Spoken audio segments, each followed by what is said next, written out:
warahmatullahi wabarakatuh. Waalaikumsalam warahmatullahi wabarakatuh. Selamat siang, salam sejahtera, Om Swastiastu, Namo Buddhaya, salam kebajikan. Semangat pagi. Pagi, luar biasa. Alhamdulillah di siang hari ini kita dipertemukan kembali untuk mengikuti salah satu kegiatan penggerak moderasi beragama di lingkup Kementerian Agama. Hari ini kita akan mendapat materi terkait dengan sikap diri aparatur sipil negara Kementerian Agama. Bapak Ibu adalah orang-orang pilihan di Kementerian Agama. Jadi sebagai ASN, Bapak Ibu harus terlibat langsung dalam kegiatan program pemerintah kita terkait dengan bergerak moderasi beragama.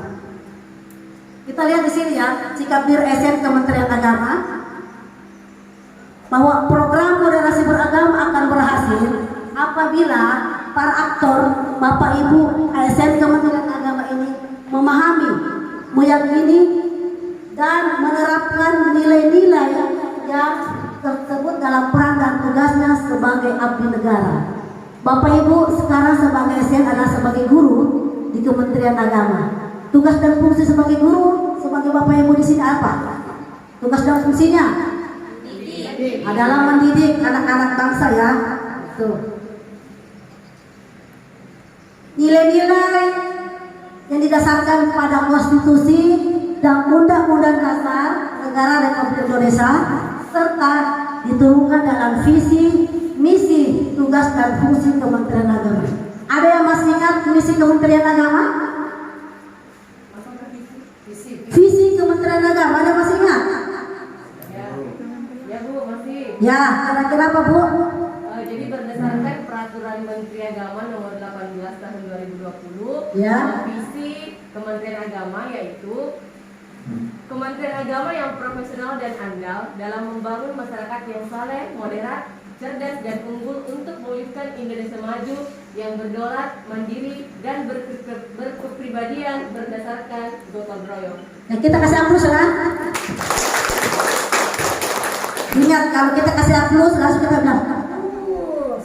Ulang ya, kita kasih aplaus. Ya, ya. Tuh.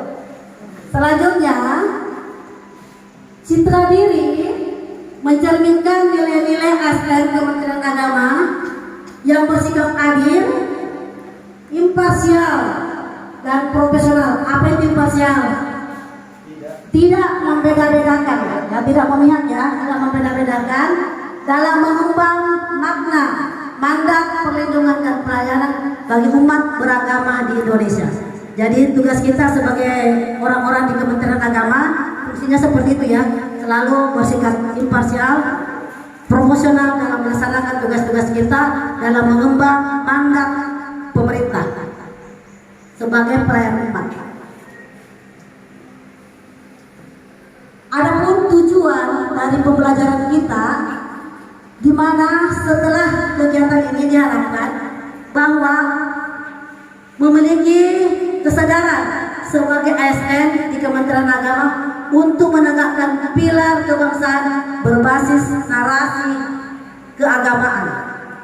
Kedua, menyadari citra diri ASN Kemenak RI yang kuat dalam pengaruh utamaan moderasi beragama dalam kehidupan bermasyarakat. Tiga, menyadari sebagai aparatur negara harus bersikap adil, imparsial, dan profesional dalam melindungi dan melayani seluruh umat beragama di Indonesia. Bapak Ibu sebagai guru, apa kira-kira kompetensi yang harus dimiliki oleh seorang guru dalam mengembang program pemerintah kita dalam harus pergerakan moderasi beragama? Ada yang masih bisa memberi komentar? Apa kira-kira Bapak?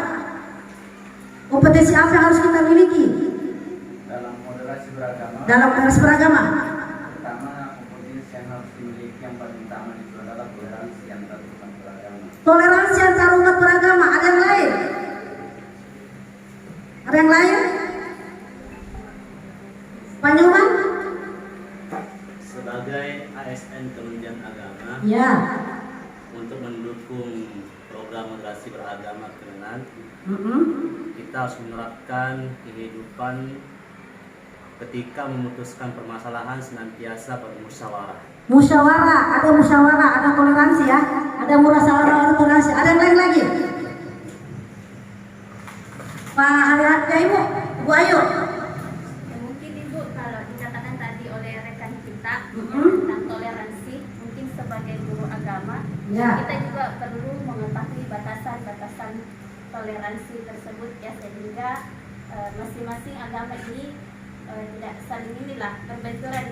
Oke, tidak ada benturan ya, tidak ada benturan dalam melakukan aktivitas keagamaannya, baik secara internal maupun secara eksternal.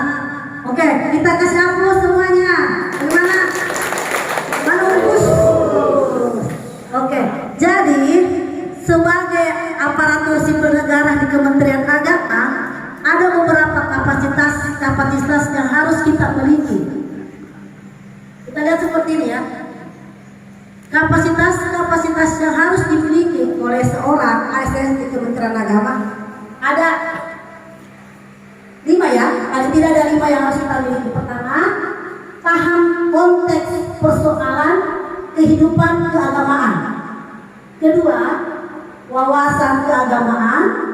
Ketiga, sikap diri. Keempat, kecakapan. Dan terakhir, wawasan kebangsaan. Di paham konteks persoalan keagamaan ada 3 poin yang perlu kita pahami. Pertama, memahami konteks yang membenturkan agama dan negara. Kita harus paham hal-hal apa yang bisa membenturkan paham-paham agama dengan negara. Bolehkah kita benturkan antara persoalan agama dan negara? Bolehkah? Tidak. Agama selalu beriringan dengan negara. Agamais, nasionalisme dan agamais. Itu yang perlu kita paham ya. Kedua, memahami konteks benturan paham dan praktek keagamaan dalam ruang internal agama. Benturan paham di dalam keagamaan.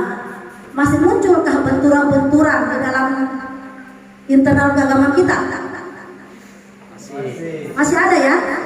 Ada persoalan-persoalan apa itu?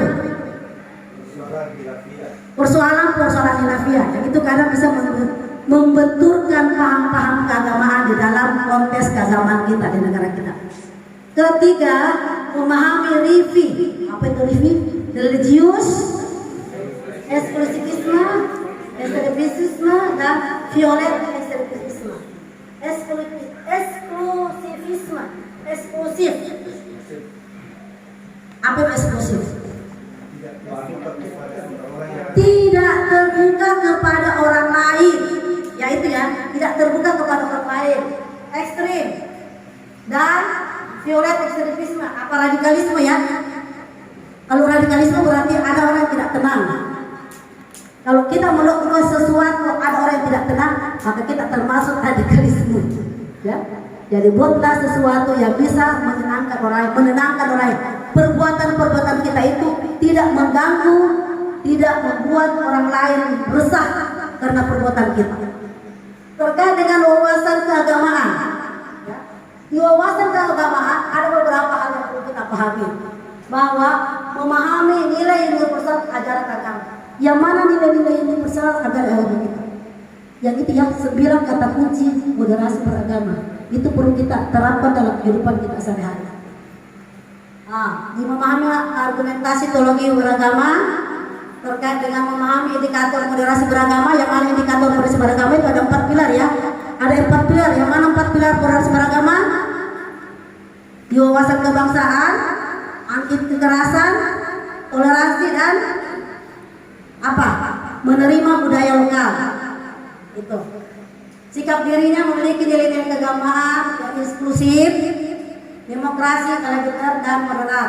Kecakapan, citra diri ASN, Kemenak, konsep diri sebagai aparatur negara untuk urusan agama. Jadi kita sebagai pemimpin, kalau kita sekarang sebagai guru, insya Allah kita akan menjadi pemimpin, nanti menjadi kepala sekolah. Oke ya, dan seterusnya wawasan kebangsaan. Jiwa masa kebangsaan ini memiliki komitmen terhadap NKRI. NKRI adalah harga mati. Saya kira itu ya. Itulah adalah konsep-konsep yang harus dimiliki kapasitas kita sebagai ASN di Kementerian Agama. Saya kira itu cukup. Terima kasih. Assalamualaikum warahmatullahi wabarakatuh.